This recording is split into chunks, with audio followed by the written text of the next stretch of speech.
While driving down a long, empty road under a merciless summer sun, the man spotted a black lump by the side of the asphalt. He almost didn't stop, but something pulled at him, that quiet, unexplainable instinct that tells you, this matters. And he slowed down. He stepped out, walked toward it, and froze. It was an eagle, collapsed in the dirt, wings folded wrong, talons limp, chest barely rising, so starved that when the man reached down and lifted this massive, legendary bird, he weighed almost nothing. Just hollow bones wrapped in dying feathers. Eagles carry a kind of gravity about them. Their presence alone feels heavy with power. But what he lifted was shockingly, heartbreakingly light, like lifting a bundle of feathers wrapped around hollow bones. Whatever this bird had been through, it had consumed him from the inside out.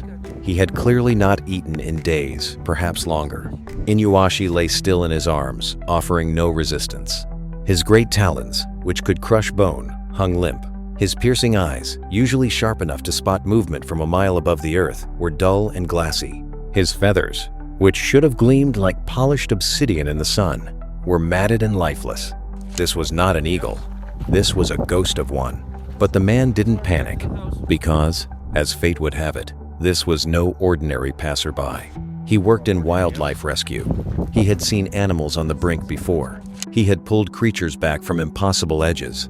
And something deep in his chest, call it instinct, call it purpose, told him that this bird was not done yet. He placed Inuashi carefully into a transport cage and drove home with a singular focus.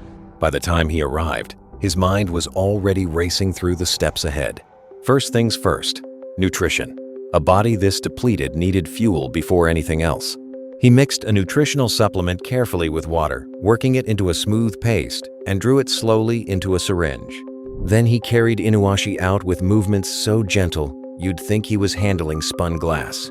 Up close, in the light of his home, the eagle looked even worse. The dignified, imperial bearing that defines every eagle, gone. In its place was something fragile and defeated. Inuashi didn't have the strength to hold his head up properly. His mouth stayed shut, clenched, as if even that required effort he didn't have. The man carefully used his warm fingers to coax Inuashi's beak open and inserted the syringe. Slowly, he began to feed him, and that's when the struggle began.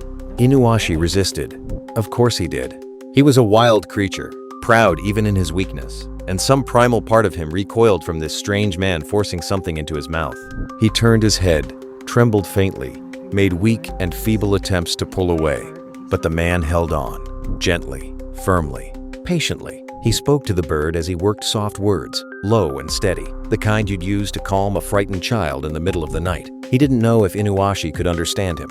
He didn't care. He spoke anyway, because silence felt wrong, because this bird needed to hear that someone was fighting for him. Slowly, the nutrient solution trickled in. And something remarkable happened. As the warmth of the liquid reached Inuashi's stomach, something shifted in those dull eyes. Inuashi's eyes filled with what looked unmistakably like tears. An eagle, weeping. Whether it was the nourishment reaching a starved body, or something deeper, some ancient animal instinct, recognizing safety, recognizing care, the resistance began to drain away. Inuashi stopped fighting. He simply allowed it. But the nutrient solution alone wasn't enough. The man knew that. He carefully prepared additional food selected specifically for an eagle's needs and attempted to feed it to Inuashi piece by piece. The eagle turned away. Again and again, he turned his head, refusing. His body was shutting down even his appetite. This is the moment that breaks a rescuer. Not the mess, not the sleepless nights. It's the moment when the animal you're fighting to save seems to be giving up on itself. When their eyes go hollow and their will seems to just evaporate. The man felt that weight settle on his chest, but he did not stop. He moved the food toward Inuashi's throat himself, piece by tiny piece, his jaw tight and his eyes wet. It was not a pleasant thing to do. It felt wrong to force it, but he looked at this ruined, magnificent creature and made a decision, not today. You don't get to give up today. Hour after hour, through the fading afternoon and into the long dark of night, the man returned. Every 4 hours, like clockwork, he appeared in the shed with his headlamp and his syringe, and his quiet, stubborn refusal to let Inuashi fade. He brought mice, He brought nutrient solution. He brought his voice, steady and warm in the darkness. And somewhere in those long night hours, something turned. It was a small thing, almost nothing. Inuashi ate on his own. Slowly, achingly slowly, he lowered his head and swallowed a piece of food without being coaxed. His movements were labored, as if the simple act of eating required every ounce of will he possessed. But he did it. He chose to do it. The man sat very still and watched. He didn't cheer. He didn't cry out. He just sat in the dim light of that small shed, watching an eagle decide that he wanted to live, and felt something profound wash through him. Because that's the truth about saving a wild animal that no one tells you. You can provide every resource. You can give every hour of sleep you have. You can pour your whole heart into the effort. But ultimately, they have to decide. You cannot force a wild thing to choose life. You can only stand beside them in the darkness and wait and hope that your presence tips the balance. Inuashi had tipped. And day by day, the transformation was nothing short of extraordinary. The eyes came back first.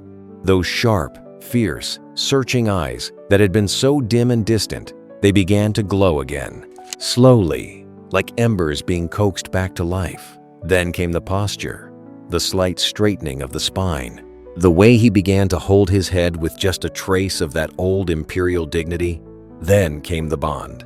Whenever the man entered the shed, Inuashi would step quietly onto his arm and stand there, gazing up at him with those luminous eyes.